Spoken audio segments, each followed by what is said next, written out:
at that conference, we were looking at brochures, and I saw that he was reading one in Spanish, and I said, "You speak Spanish?" And he said, "Well, sure, you know, I'm half Mexican," and which I was like, that's the coolest thing. And I remember thinking, now this is somebody who could really walk with me in all the areas that I move in, and that was really important to me. I was the only quote-unquote black kid in a 30-mile radius, 40-mile radius. So growing up, I had the nappy hair, you know, and now there was Mexicans that were darker than me, but they had the straight hair, so they could easily pass as Mexican. I didn't get called spick or wetback or, you know, greaser or any of those things. I got called nigger, colored, and coon. So those were the things that I begin to identify with in a way that I am able now to, I strongly identify with African American culture, black popular cultures, you know, and not that I don't know my heritage as a Mexican, but society has a way of twisting things on you and saying, no, this is the way you're going to be. And I'm just now trying to sort some of those things out when it comes to racial identity, ethnic identity. How are we going to raise our little girl? Is she going to, you know, grow up to do Juneteenth? Is she going to do Cinco de Mayo? These are things that I'm starting to think about. And obviously she's 2.5, so she's not, you know, she's just happy to have her Thomas toothbrush. I think you have to rethink everything, from muting the TV to what are we eating for dinner to how do we vacation. Particularly as a white person growing up, there's just this really deep-seated sense of entitlement. And I mean that on a really every day, all the time. Like, the way we clean our house is the right way to clean it. The way we educate is the right way to educate. The way we eat is the right way to eat. Our health care is the right health care. Like, all those little things. Because it's there. I mean, it's there. And I think most minorities, if they're honest, if y'all are really honest, you know that you got some stuff going on. Even the most quote-unquote sold out person knows that at the end of the day, you know, yeah, I got some anger going on because I've had to sell out all these years. I tried to deny it for many years in ministry because you get in and, like, you know, be angry but sin not, you know, and the two are, you know, like, the two are the same, you know, don't get angry because you're sinning. And I think now I'm to a spot where I'm just like, I'm managing my anger because I stuffed it for so long and I was always the funny guy. And it would come out in comedy, but I was really, really angry. And I was angry that one of my best friends got killed and got cut down at 19 years old. I was angry that I had to walk past dead bodies at age 15. I was angry that, you know, my high school, my guidance counselors told me that the best I would achieve would be a carpenter. Because Jesus, after all, was a carpenter. You know, I'm angry that the fact that I go to a church thinking I'm going to serve the same God, but in reality, no. You know, it's like, you know, we're battling over, you know, whether we should put the American flag in the sanctuary or not. Meanwhile, there's people dying across the street, and I'm just like, this stuff just doesn't make sense, man. So every day it's a battle. Every stinking day I come out this door, you know, I know something's going to happen. For me, I think the turning point was having a mentor who was from a completely different background than me, and that blew my mind because I had to submit to somebody whose worldview was so different than mine that it was at that time when I understood the depth of what I didn't know. and for me, that was a pivotal time, you know, to really understand, to begin to understand what I didn't understand. When I was dating, I was like, if I'm ever going to marry somebody white, I don't want to marry somebody where I have to always explain, oh, let me show you how we do this, or let me tell you how we do this. It's like, no, that was one of my first questions. Like, Emily was like, did you decide to grow up in the hood, or did you come into the inner city to do work? And, you know, and just in hearing her experience and the fact that she was mentored by an African American, I was like, all right, there's some history here, there's some road. You know, I don't have to, you know, cut the hedges. It's like the road's been laid out, and I can deal with that, because I couldn't imagine being married to somebody that didn't get or understand, not all of it, but at least understand most of my story and where I'm coming from. There's moments when I'm just like, God, I don't understand how our experiences, we lived in the same country, how can our experiences be so different? And yet they are, you know? But it's worth it. I feel so much richer. You know, the first time that I understood a communion service in Spanish, wrestling through Spanish to understand it, you know, for the time that I was there and feeling so ignorant and so whatever, but the first time I understood it, it was so rich to me because I was like, wow, God is here. you know, and that was beautiful to me. That was beautiful. You know, and I think being married to somebody, you know, whose experience is so different is to just hang in there, you know, or friendships even, when you go through rough times, is to hang in there. So.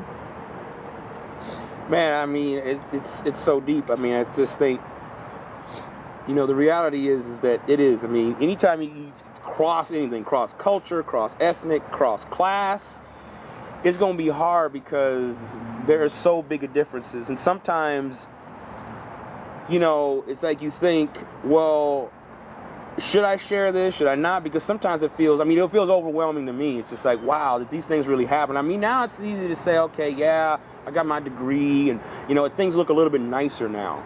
But, you know, 20 years ago, I was just another nigga to everybody in the rest of the country. You know, I was just another one of those thugs that you see getting pulled over or whatever. You know, now I'm a little bit more like, oh yeah, he's dignified. He's a college professor. This stuff is hard, man. This stuff, there's no easy way about getting around it. That's why it drives me insane when I read fluffy books about cross-cultural stuff, because I'm just like, it's not fluffy. It's not. It's hard. I tell all of my students, if you're doing good intercultural communication, you're pissing somebody off. You're pissing somebody because you're putting your foot in your mouth. But if you're able to stick in there long enough, you're able to really begin to break some boundaries. Once you enter into the struggle and you see how much has been done to people of color, you realize, wow. And, you know, you kind of go through some shame and wanting to make things right, and so you try to be something that you're not. And for me, the moment that changed for me was when my godson, who's African American, at 5 years old, kid is brilliant, he said to me, he had just been kind of having some trouble and acting up, so his mom and I sat down and talked, and we were just like, what's going on? And he said, you know, I just don't want to be black. And in that moment, like, in thinking through the advice for him, was like, I said to him, but son, God made you black. He wanted you black. And I knew that if I said that to him, I needed to say that to myself too. So there's this sense of really accepting yourself, and with the good, the bad, and the ugly, because in every culture we've got it, but to getting to that point where you say, I accept myself, so I can begin to try to understand and accept you. I was a little nervous, though, meeting her parents. I didn't know what to expect.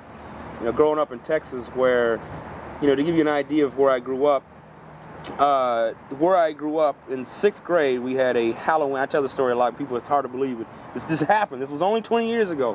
When I was in 6th grade, we had a Halloween dress-up contest, and one of my friends came dressed as a Klan member, complete with a noose and a cross and a hood and everything.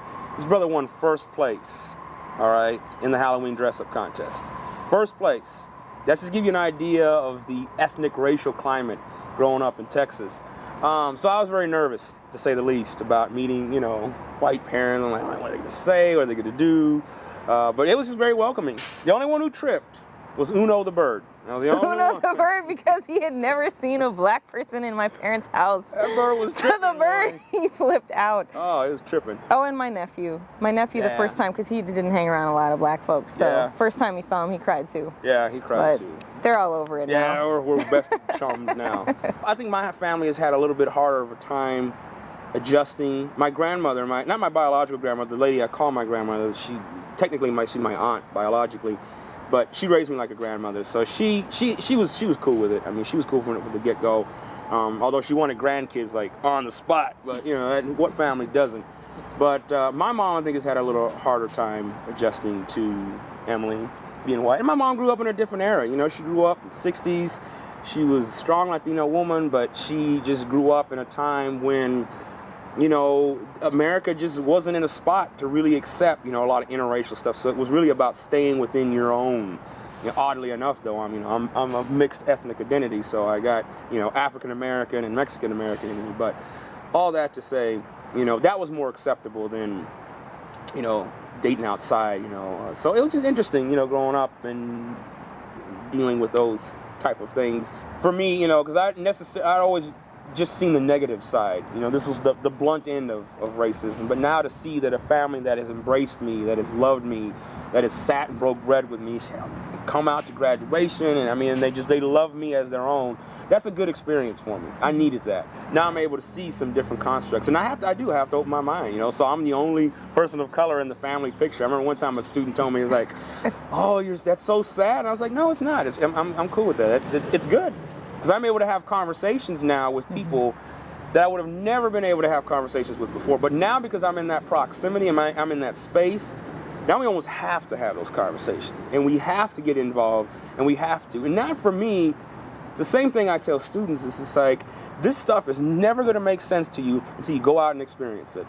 It's a journey of intimacy. And I think that until you intimately understand someone's story, granted, you haven't lived it, so there's only so much you can relate to, but until you really understand somebody's story and in various ways depend on them for your own needs, it's really not a mutual relationship, and I think that's one of the things that's become really important to me, is to have, a network of people who speak into various aspects of my life, who I depend on, who's, for instance, who's on my daughter's emergency card at school. Is it all white friends, or are there other people? And it's not just random, like, ooh, I need a black person, so I'm gonna go get somebody on the list. That's not the point. But the point is to engage until you are intimately involved.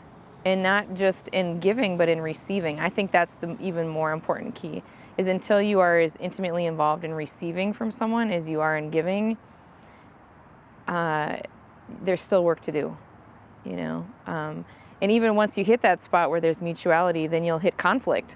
So then there'll be even more, So it's not something that ends, but until you experience God,